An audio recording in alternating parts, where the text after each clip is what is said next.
Imagine an African nation standing up to a European empire and winning, not once, but twice. While the rest of the continent fell under colonial rule, Ethiopia defied the odds and remained free. How did they do it? This is the untold story of Ethiopia's incredible resistance against colonization. When people talk about the colonization of Africa, Ethiopia stands out as a unique exception. It's one of the only African countries never formally colonized, despite several attempts by European powers. How did Ethiopia manage to stay independent? The most famous attempt to colonize Ethiopia was by Italy in the late 19th century. It all started with the Treaty of Wuchal in 1889. Italy believed this agreement secured their control over Ethiopia as a protectorate, but there was a problem.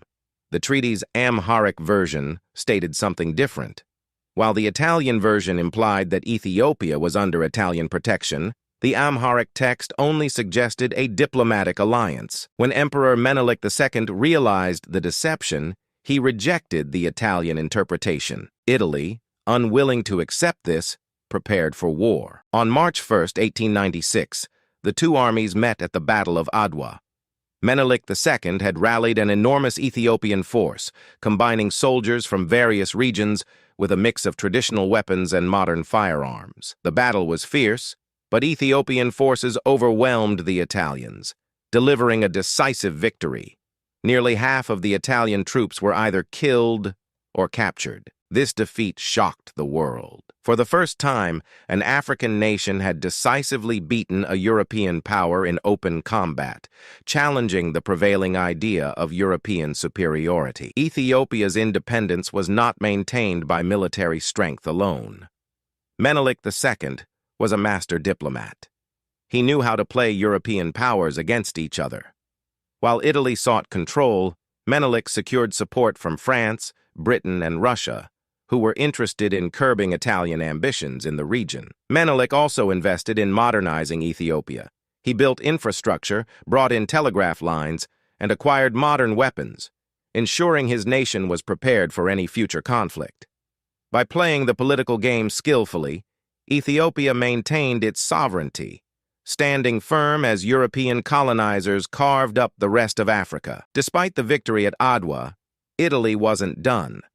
In 1935, under Mussolini's fascist regime, Italy invaded Ethiopia once again, this time with modern weapons and tactics, including the use of chemical weapons.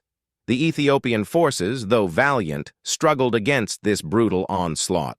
11th Emperor Haile Selassie fled to exile but didn't give up the fight. He took his case to the League of Nations in 1936, delivering a powerful speech condemning the Italian aggression and warning the world about the rise of fascism. His plea for help was met with silence, but his words resonated globally, making him a symbol of resistance. With the onset of World War II, the tides began to turn. In 1941, with the support of the British and Ethiopian resistance fighters, Haile Selassie returned to Ethiopia. 13. Together they pushed the Italian forces out, ending the occupation. Though Italy had occupied Ethiopia for a brief period, it was never able to formally colonize the nation. Ethiopia's resistance against colonization left a powerful legacy. It became a symbol of African independence and pride. During the Pan-African movement of the 20th century, Ethiopia's success inspired leaders across the continent, proving that colonial rule was not an unchangeable fate. Today, Ethiopia stands as a beacon of African resilience and sovereignty. Its story is one of unity, strategy, and immense courage.